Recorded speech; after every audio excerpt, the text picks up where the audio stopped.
Okay, good morning again. Before I start, actually, I want to make a very nice observation. I'm looking at the audience from here, and we seem to have more females than males in the room. That's not very usual, actually, to be honest. I usually speak at a lot of conferences. I haven't seen it in that clear, in terms of participation of females. So that's really great. Going back to my topic, I want to first of all start by sharing with you my sincere thanks for the opportunity to be here. This is extremely exciting times for us. It's an extremely exciting time for technology in general. I think technology is changing everybody's life. It's becoming part of our day-to-day life like never before. And I'm also very excited that Google is really at the center of this in a very big way.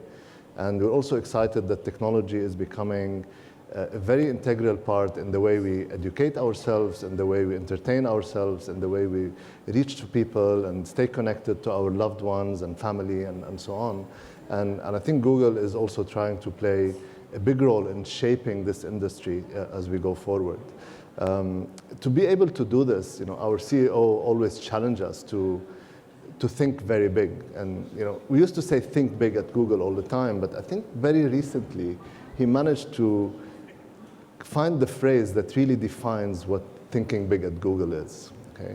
And the way he mentioned it, he said, don't think about improving something by 10%. Think of improving it by 10 times. And once you think 10x, then you have to go back to the drawing board and you have to think differently. And you have to have the courage to actually go ahead and try to make it work. And this is what differentiates Google, because if you're the only person trying to solve a problem, then it's going to be a very easy ride for you because no one has the courage to do it. Okay? And I think today we'll try to share with you a little bit more about the culture of innovation at Google, and also about how are we working very closely with many stakeholders, with users, companies, small businesses, entrepreneurs, governments, to help them make the best out of the web in general. Okay? This is what we feel is our mission. We sort of have two missions. One mission is to organize the world information, which is a 10x project by itself, I think maybe more than 10x. And on the other side, the second mission is to work with everyone in the countries that we're operating in to help them make the best out of the web. Okay? So joining me here today is my colleague, Peter Barron. He's the Director of Communications in the UK, and he oversees the EMEA region, which is Europe, Middle East, and Africa. And he works very closely with a lot of stakeholders to tell the stories about innovation and how Google tackles innovation. He has a talk today that will address this, and will also address how do we work with entrepreneurs in general, and what is the culture of Google that we would like to spread to enable innovation in the ecosystem. So without any further ado, please, Peter. Thank you, Mohammed. Thank you. I'm going to stand to present for a little bit. Thank you. Thank you very much for coming. And it's nice to see so many women. It's nice to see a queue at the door. That's always encouraging, isn't it? So it's lovely to be here. This is actually my first time in Dubai. And the organizer of this session, when I arrived, said, "Can I just check, are you Sir Peter Barron?" I said, "No, I'm not Sir Peter Barron. I'm just plain Mr. Peter Barron." He says, "Oh, when you do a Google search, you find a Sir Peter Barron." And it's not a very common name, Peter Barron, but there are two Peter Barrons who show up in Google search. Me and an editor of a newspaper in the north of England who was recently honoured by the Queen, hence the mistake. And I've bumped into him a few times in my career because I used to work at the BBC, and I used to edit a program called Newsnight. And one time I got a letter from a viewer who said, I'm very impressed with your work. I just want to thank you for the great work that you do. And I read it with great pride. And then she went on to say, I'm amazed that you can edit a newspaper and edit a television program at the same time. So that's the other Sir Peter Barron. So I was going to talk to you a little bit today about how we think about technology and innovation at Google, and really talk about the kinds of things that we're encouraged to think about right across the company. Obviously, from the engineers who are designing Google's products, but it's something that's actually instilled in everybody at the company, how to think about innovating and constantly driving things forward, as Mohammed says. So in the first place, let's go way back to ancient history. This is what Google looked like in 1998 when we were founded. And actually, if you search for the words Google in 1998 into Google, that's the page that you get taken to. That's something we did for our 15th birthday. And there's some amazing little facts on that page. The first one that strikes me is just 234,000 references to Google back in 1998, and that's changed in an extraordinary way in the period in between. But what we were really trying to do at that point was direct you to 10 blue links. So we were searching our index of websites and really taking you to websites based on the keywords you would put in the hope that you would find that information. Now, if we fast forward to the future, take me back to the present. This is what our results page for Burj Khalifa looks like today. And you see that it's a very different picture. We're no longer just taking you to 10 blue links. We're really trying to take you directly to the answer that you're looking for when you make that search. So you'll see an image of Burj Khalifa, a map for how to get there. You'll see reviews with 4.7 on a scale of 5 in terms of reviews. What other people searched for, and news items about that, perhaps videos, perhaps images. So we're really trying to take you directly to the answer that you're looking for. But I think the other big thing that is extremely relevant, but particularly to this region, is that is desktop search. That is something that is actually become overtaken by developments itself. And I remember, I've been at Google about 5 years, and I remember when I first arrived at Google, we had a number of principles that we talked about all the time. And one of those principles was be really good at one thing. And the one thing that we were really good at was desktop search. And it would have been a completely understandable thing for us to do in those days, to say, well, that's what we're good at, so let's just stick with that and get ever better at it and carry on regardless.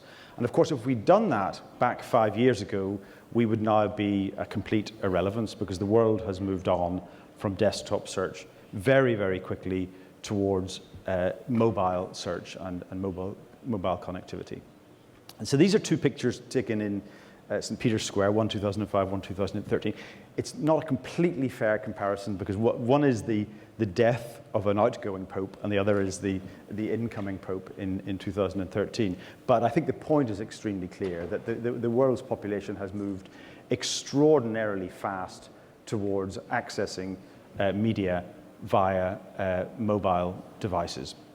And the pace of change really has been terrifying, and has been a huge challenge for many countries. And it's very, very interesting, very many companies, and it's been very interesting to hear the presentations yesterday talking about the plans for the Emirates government to move all its government services towards mobile over the next couple of years. And actually, back in 2010, Eric Schmidt spoke at the Mobile World Congress and talked about Google becoming a mobile-first company. And by mobile-first, he means that when we design all our products, we design them with mobile consumption in mind. And that's a tough task, because most of our engineering is still done on a desktop rather than on a mobile device. So we're moving towards mobile, and we're also trying to move towards what Larry Page describes as the perfect search engine. So the perfect search engine would understand exactly what you mean and give you exactly what you want. And I think we've made a lot of progress with Google Search over the years, but we're still not precisely there yet. It's a very, very ambitious aim, and something that we continue to work on. So now I'm going, my camera has come over here, and I'm going to attempt to do a little interactive demonstration of what we're trying to do to develop search. Okay, let me take a sip of water. Okay.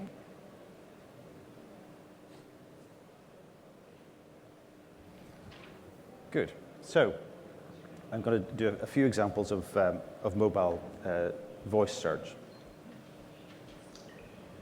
What is the world's tallest building?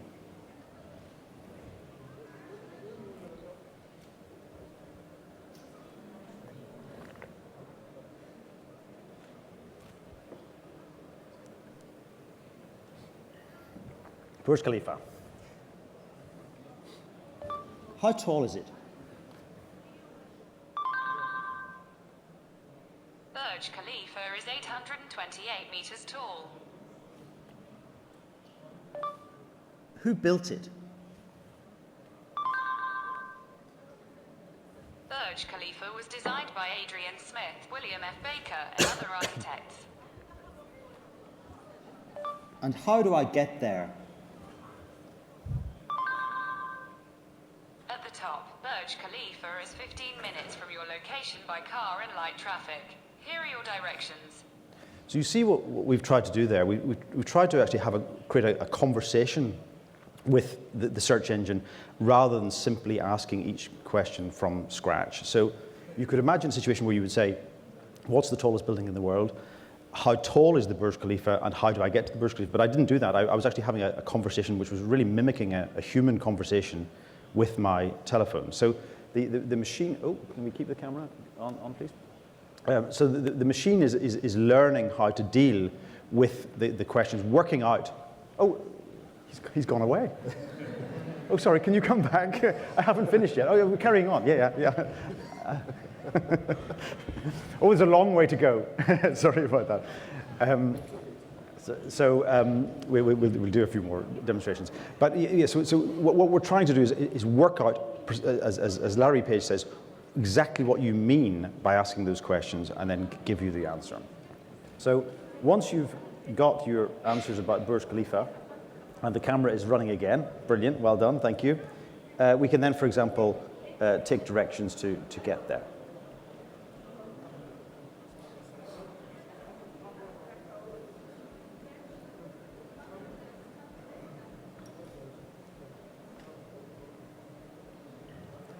And I can do turn-by-turn directions. I've never been to the Burj Khalifa, but I'm going tonight, so this is actually quite useful. There we go. And now I get to at the top.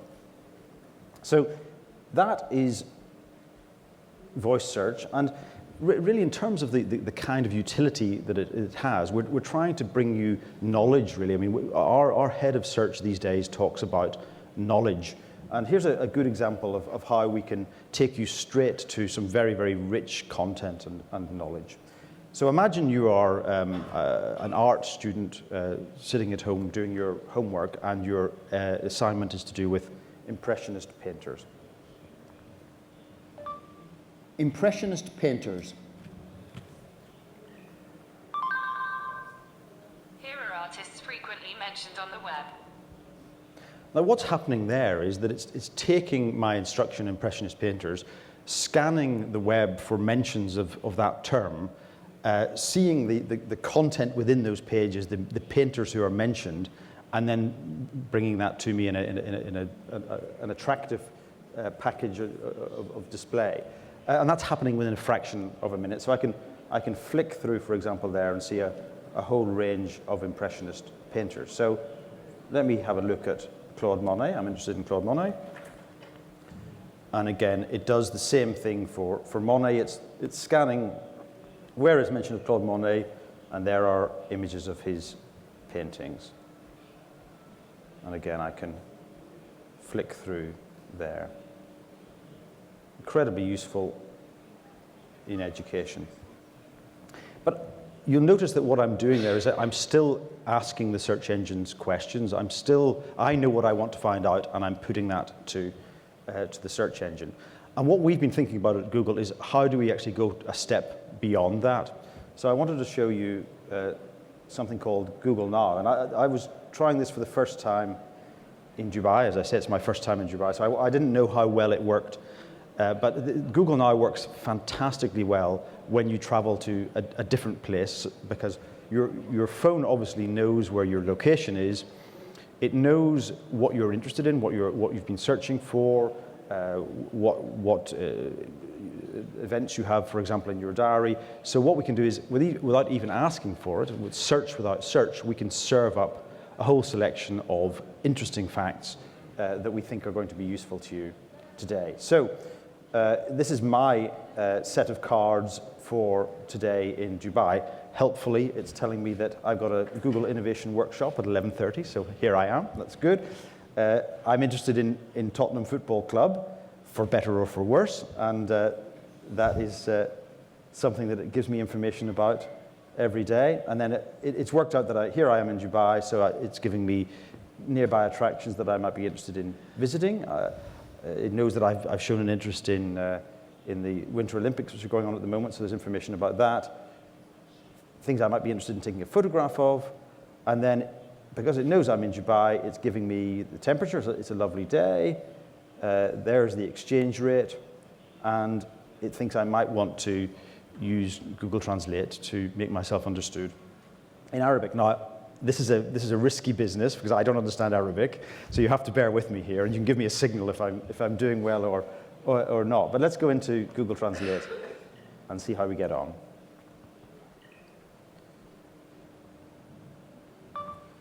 Good morning. My name is Peter Barron. صباح الخير اسمي بيتر بارون. So far, so good. Which way to Burj Khalifa? الطريق التي لبورج خليفة. Nearly. I think I spotted the problem there. Okay. Where can I buy some gold jewelry?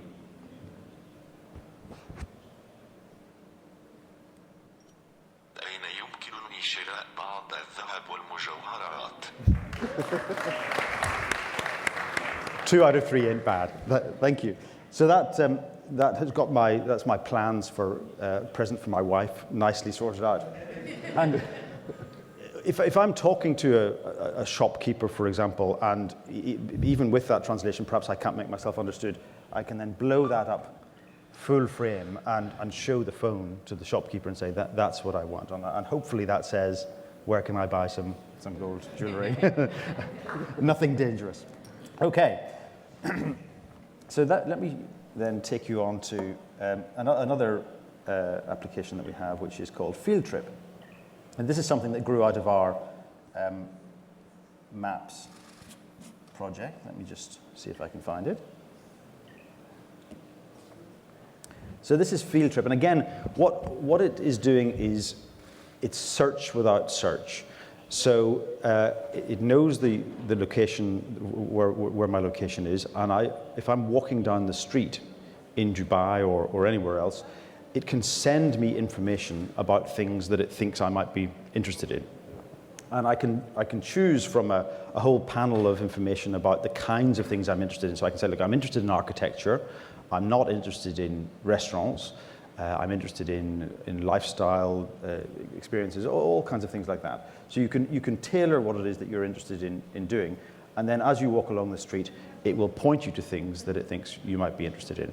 And the best illustration I had of this recently was I was walking on my way home from work, and I walked past a statue, and I stopped to look at the statue.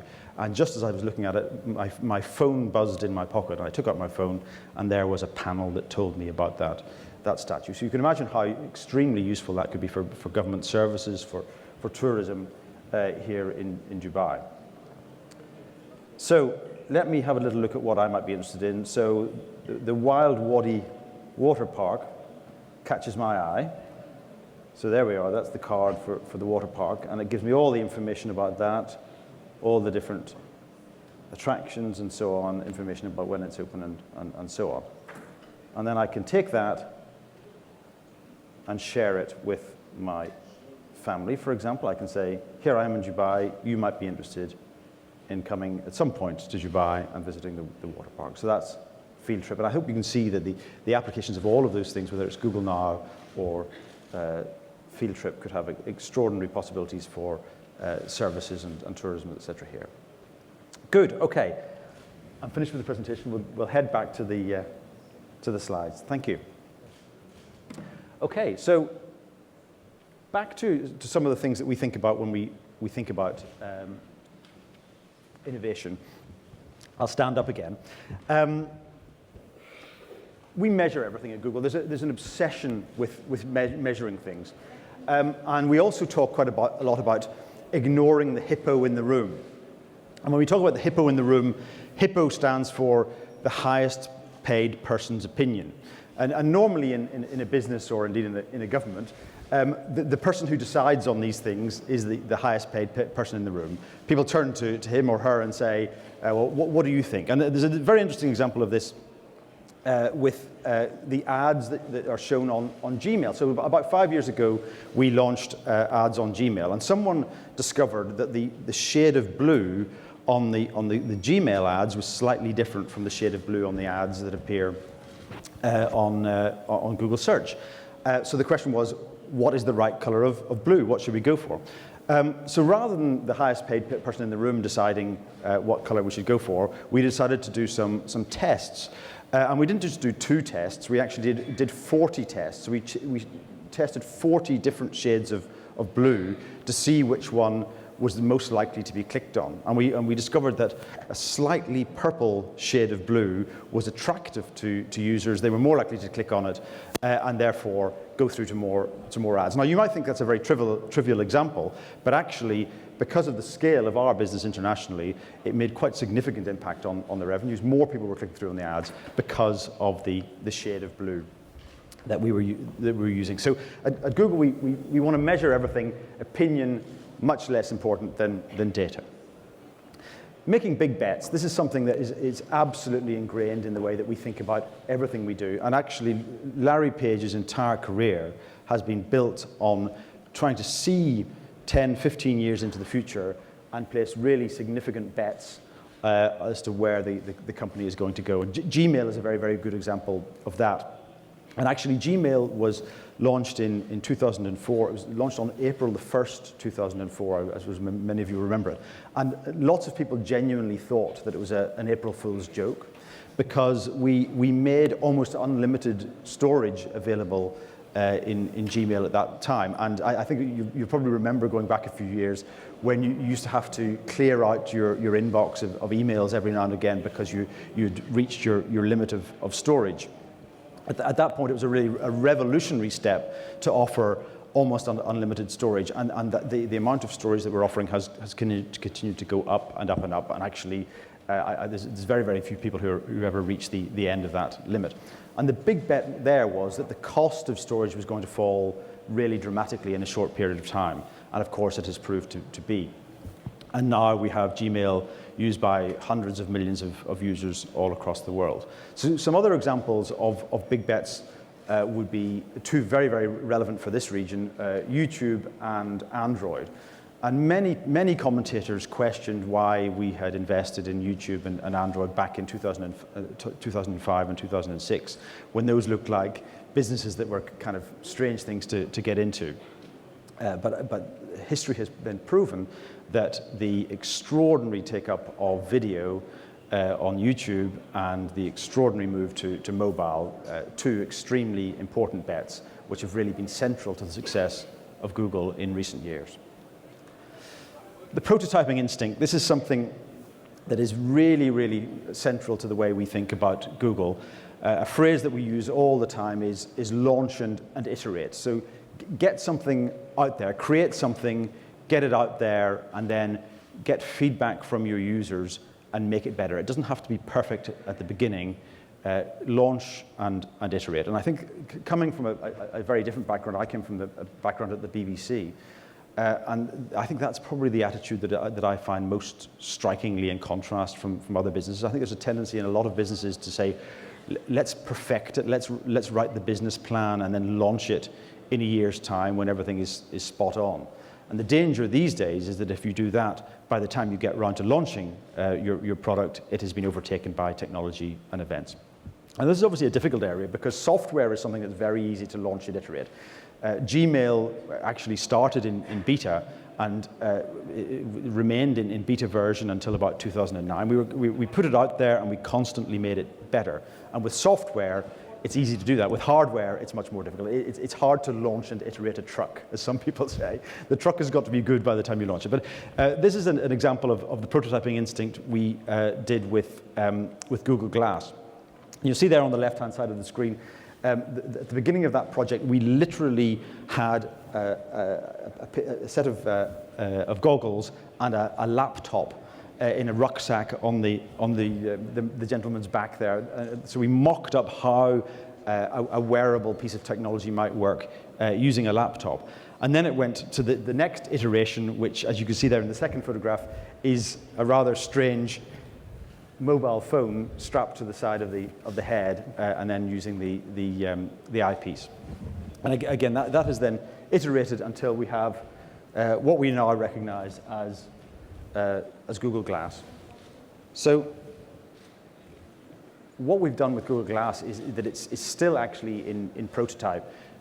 We haven't launched it as a commercial product yet, or launched it to the public. What we've done is we've given it to people that we're calling explorers, and they are exploring the possibilities of glass, working out the kind of etiquette of wearing such a device in public.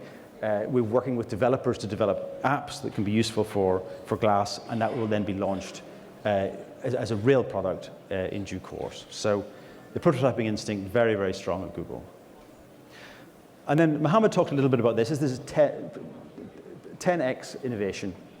So this comes from, or a lot of the thinking here comes from Google X, and the X in Google X stands for 10, and we're trying to develop 10 times innovation. So a lot of the things that I've shown you thus far are to do with making things incrementally better. So making search, or making Gmail, or making Google Glass incrementally better over time. And that's, of course, very, very important, and is a core to everything we do.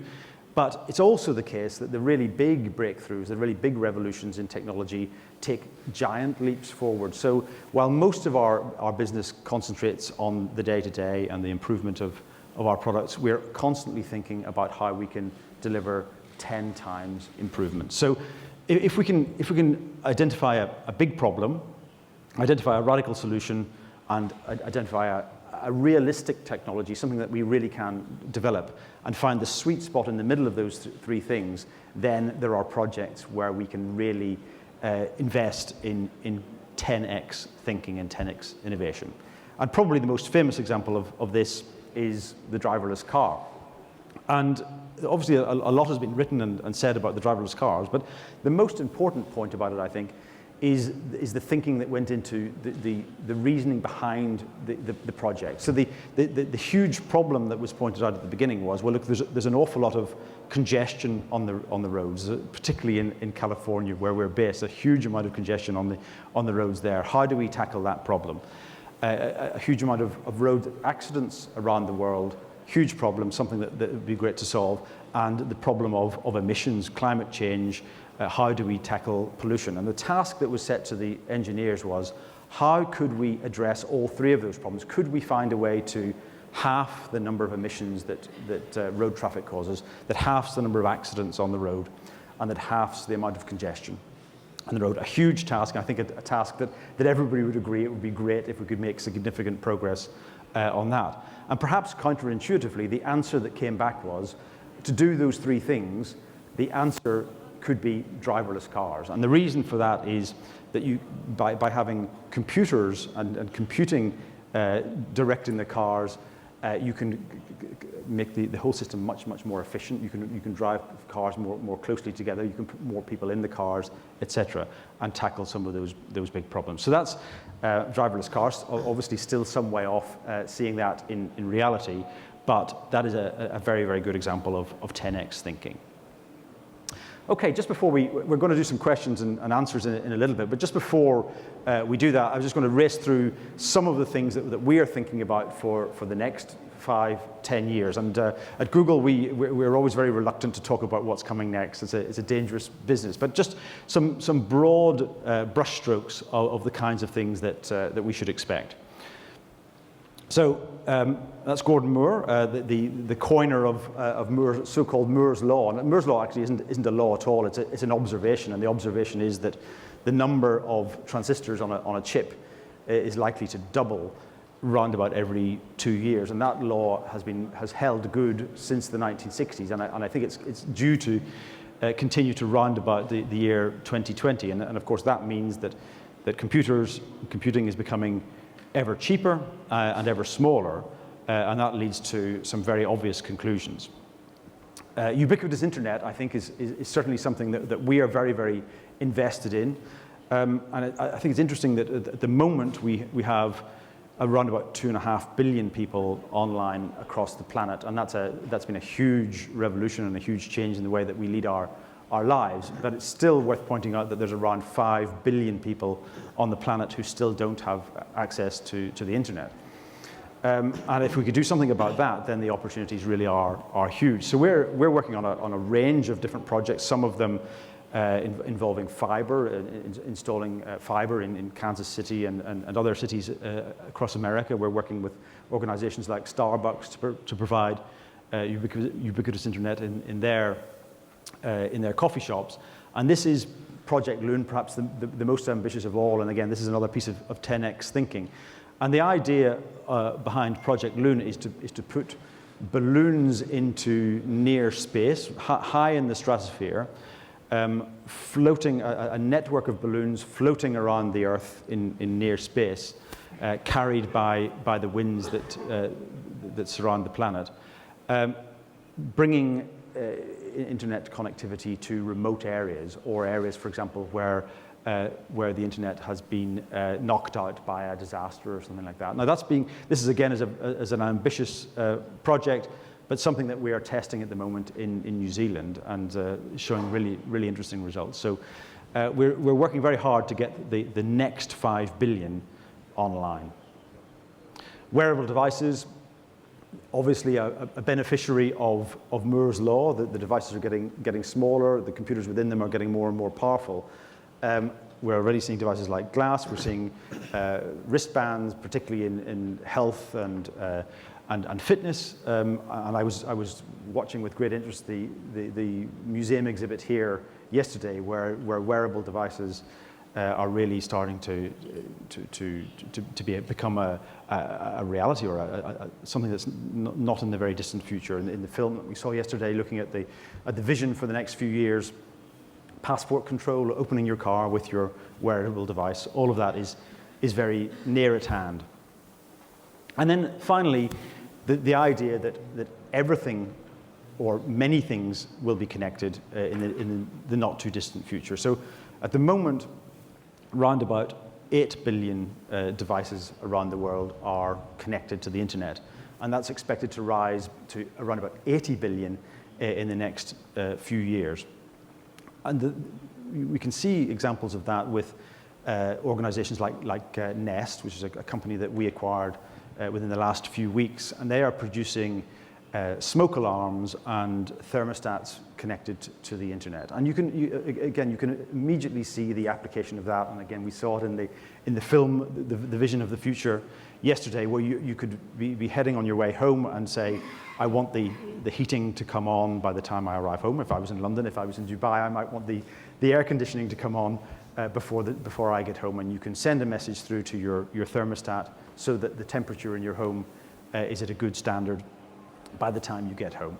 So the Internet of Everything coming very soon.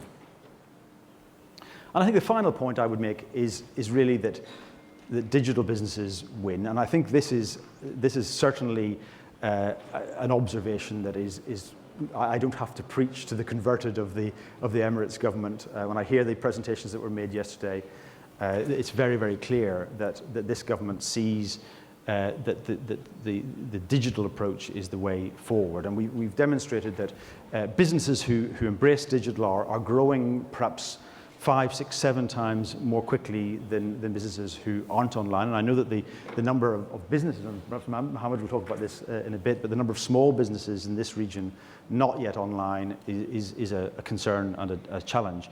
And in terms of export, for example, we're seeing double the amount of export being handled by companies who are online. Obviously, the opportunities of a global audience of billions are really huge. So I'll leave it there, and now we're open to questions. Thank you very much indeed.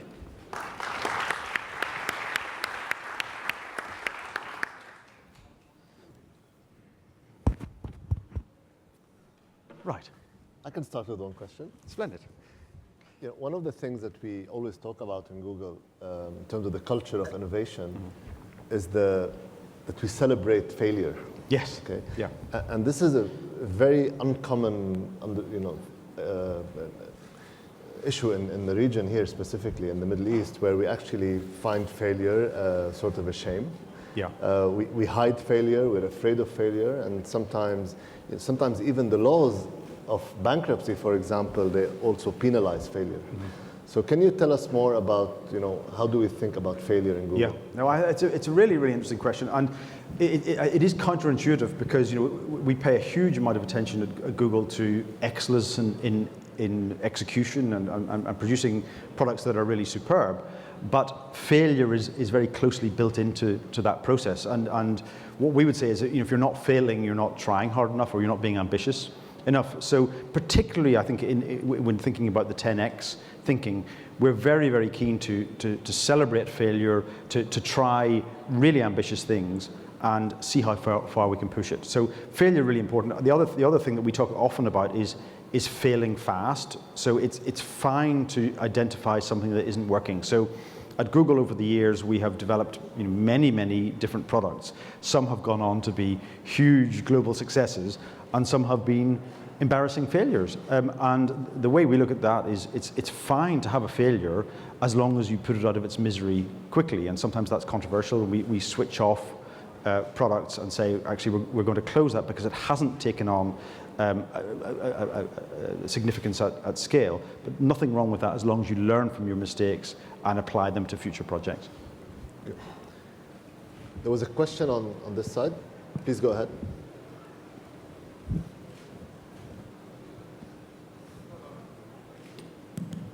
Assalamu alaikum. My name is Rashid Al-Falahi. First of all, thank you for the interesting presentation. I believe every one of us in this room is a witness on the success of Google. I'm one of the, I won't say one, I believe everyone here is a great follower of Google, and ever since Mr. Larry Page and Mr. Sergey Brin started with the search engine that was ridiculed by what was called as not compared to the mess of Yahoo.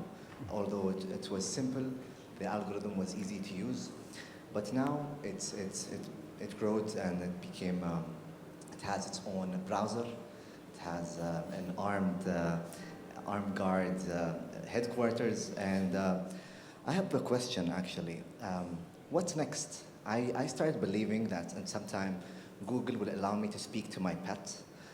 Google will allow me to basically diagnose myself in case I'm in a rural area where no one can basically reach out to me. I've been fascinated with how innovative Google has become, and I started expecting anything from Google. I won't say especially after Google Glass. I believe this is something simple, although people look at it as something sophisticated. What is next? I may be like many of the audience in this room. We expected that Mr. Peter Brown would reveal something, something new. We've always, actually, we're classically conditioned. We're not surprised anymore. Yeah. Google has been being surprises were there, but now surprises aren't there. I think Google has been forcing small businesses to adopt to its algorithms. So nothing is impossible so far. So what's next, Mr. Peter? Well, Thank you very much. Yeah, as I suggested in my presentation, I can't tell you precisely in terms of what product we will develop next. But what we can do is give you a sense of the way things are going, whether that is through ubiquitous internet or more wearable devices, the Internet of Things, etc. So you can look at the direction that our company is going in towards more machine learning, more the Internet of connected things.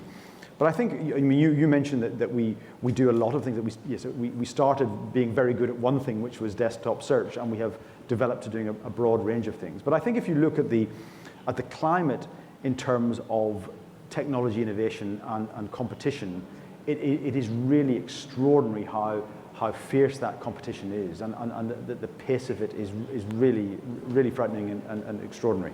And that's really the way we approach everything we do. We're trying to think, where is the world going to be in 5 or 10 years' time, and how do we give our users what they are going to want and demand in 5 years' time? And I was very struck, for example, watching in the museum exhibit here, the smart mirror. And that's obviously not something that is in every home currently, but you can see that it's not very far away. And showing you what I was showing you there with Google Now, very similar actually in terms of its utility to the smart mirror. It's really saying, these are the things we know you're interested in, the things you're planning to do today, and here is information and advice that is helpful to that. So the way we're moving is really, we're evolving search away from an active piece of asking a question to much more assistance and suggestion of information that may be useful to you.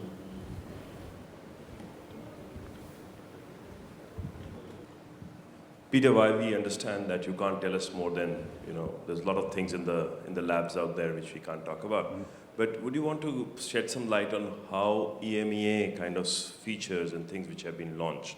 Like you launched Fiber, you've launched Loon, you've launched Glass, when do we see these things in this region? Yeah, well, it's a very interesting point about, obviously we're a Californian company, and the most of the engineering and the expertise that goes into creating Google's products is based in California. We have something like 17,000 engineers there. But we also have engineers around the world working on lots of really interesting projects. I'm based in London, for example, and we have a lot of engineers who come from a background of expertise in voice search. So quite a lot of the things that I was showing you there were developed from engineers in EMEA.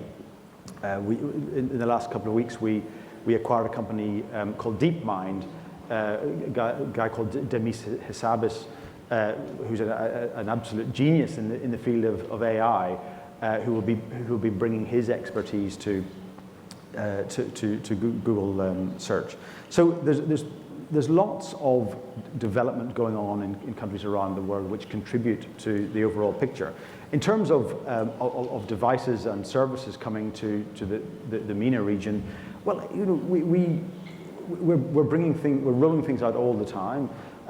Street View, for example, obviously we've delivered Street View in many countries around the world, and you'll have seen the Street View car here.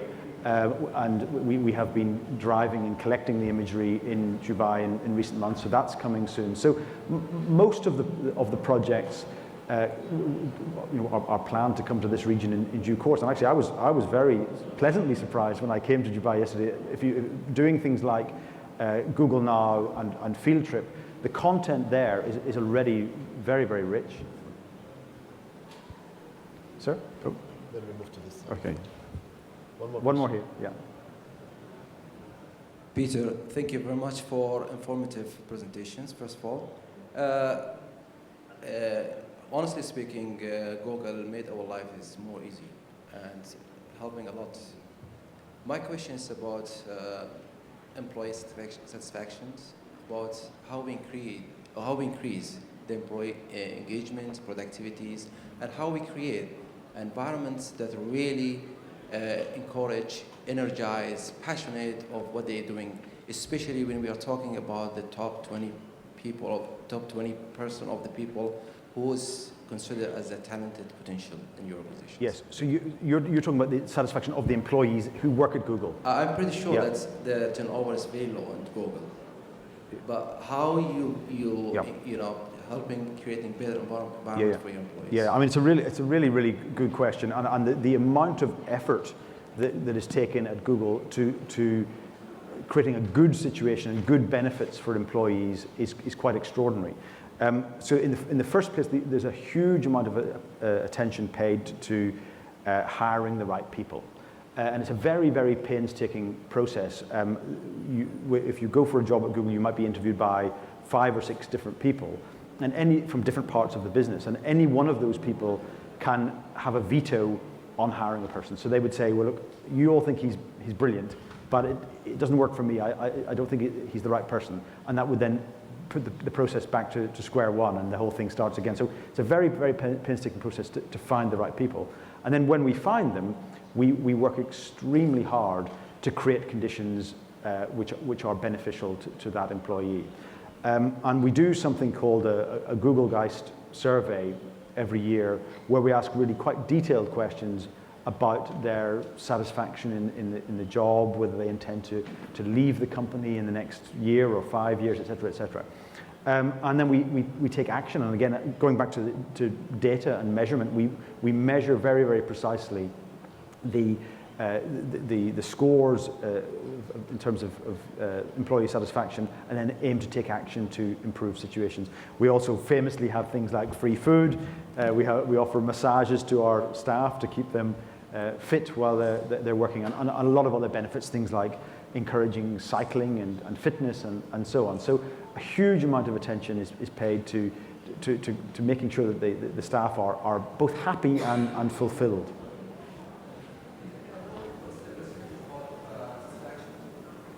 Oh, I couldn't tell you exactly, but I know it's very high. I mean, in terms of that survey, actually, the survey is just being done at the moment, and a couple of things are very interesting. The number of people who fill in the survey is exceptionally high. So it'll be in the high 90s in terms of people giving the information, and for each manager there will be different scores. But generally speaking, the satisfaction levels are remarkably high. Yeah. Question for over here. Female question. Fair share. Hi, thank you for your presentation. We associate Google with being innovative and young. Kind of felt old today. I think we've been spoiled by cutting edge technologies. What Google acquired, just a presentation in the other hall before your presentation, from robotics. And I think today I felt like this came across as Google is getting old. So does Google have a strategy or priorities to maintain young and innovative and cutting edge? It's a really, really good point. And Google is, well, it's 15 years old, and it is now quite a big company, and we have a global presence of around about 30,000 people. So it is clearly, it's a big challenge to make sure that you still behave like a startup. And keep the spirit that you had when you first started. And I think if you look at a whole range of things that we're involved in, whether it's Google Glass or driverless cars or Project Loon, or simply Google Now, the innovative spirit and the intention to remain like a startup. I mean, I showed you Field Trip there. Field Trip is a kind of spun-off startup within Google. So it's an extremely important point. And something that we're very, very alive to all the time.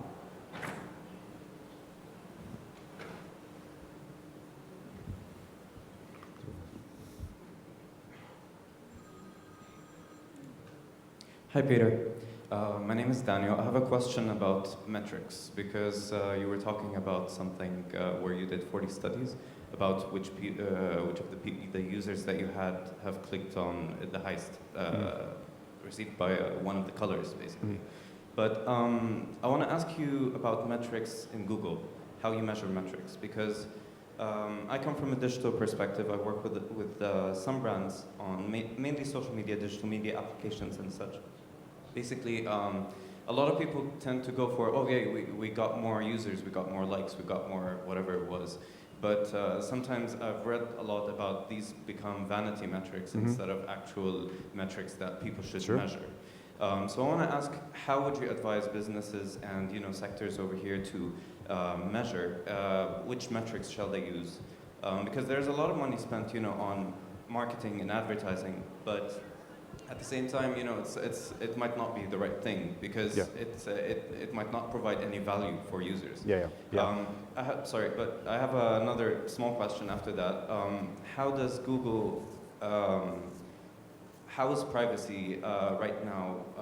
What is the importance of privacy at Google with all these new technologies, such as driverless cars and stuff like that? There's a lot of probably governmental sectors around the world want a lot of information and to take control of that, to understand where people go, do all of these things. So how's Google aiming to protect privacy of other people? Sure. Well, actually, maybe I should refer to Mohammed in terms of metrics, because he's a great metrics man and with a consultancy background. I mean, but I this is an extremely good point. And in my area of press and communications, meaningful measurement, I think, is really hard. I think my 2 points about first of all, we should measure everything. We should attempt to measure things. I think we should say that although measurement may not be perfect, it's better than not measuring at all, certainly. But I think I would totally agree with you. You need to be very careful about vanity measurement or sort of target madness, where you put the horse before the cart, and you end up doing crazy things to justify your measurement. But maybe Mohammed can say a word about that. No, that's a great question, actually. So I think Google transitioned from a completely different way of thinking a few years ago to where we are today. So historically, like most tech companies or internet companies, we're thinking product first when talking to clients or stakeholders. So we'll tell you, look, YouTube is a great product, why don't you buy YouTube? Or why don't you buy mobile ads because this is the trend, and so on. We used to do this, and we were guilty of this, okay? Same thing with our competitors like Facebook and so on, where how many likes do you have and how many followers and so on. I think we moved completely away from this in the past few years, where we're partnering much closely with clients, and we're also structuring our teams accordingly. So if you look at our teams here in the region, they're structured along industries. So we have a team that focuses on travel, a team that focuses on finance, on telcos, etc. And the way we engage with these clients is that we go first to listen. What are your problems? If your problem is to sell more tickets, we'll help you sell more tickets. If your problem is you want to gain more awareness for a new brand that you're launching, we'll help you get more awareness. If your issue is, in some cases, you want to sell more cars and you cannot sell online, so you want leads, you want just people to download your brochure, for example, we can help you that. So I think what the main answer to your question is that we're thinking of partners as clients now, and how can we help you, rather than give you a menu of what we have and you choose what you want, okay? And it's working, to be honest. We're partnering very closely with most industries here in the region, but they tell us what they want.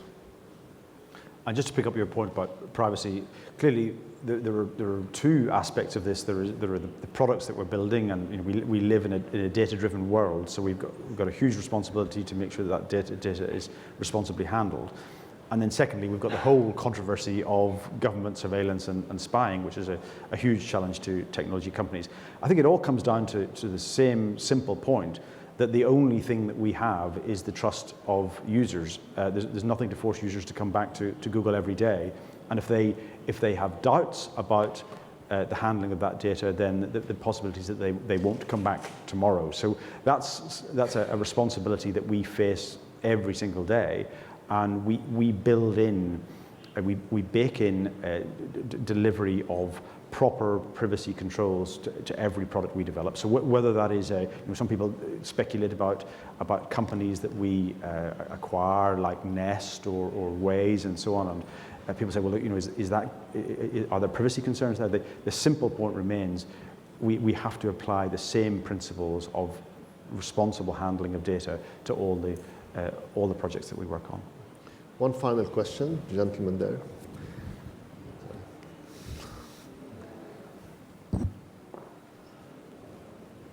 Thank you for the presentation. We noticed recently that Google acquired a few robotics companies, including Boston Dynamics. So if you can shed some light on Google plans in this area. I wish I could, but I think it's early days, really. I mean, you obviously have seen the companies that we have acquired. I think you can speculate, and many people are speculating about where things are heading. I think that the speculation in terms of some of the things that I was showing you there around the Internet of Things, around machine learning, artificial intelligence, and so on. I can't be precise about where that's heading, but I think the same core runs through everything that we're doing, whether we're talking about search or driverless cars.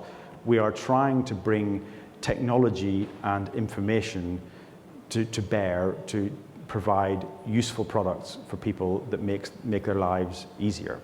And that thread runs through absolutely everything we do, and I'm sure will run into the future. Sorry?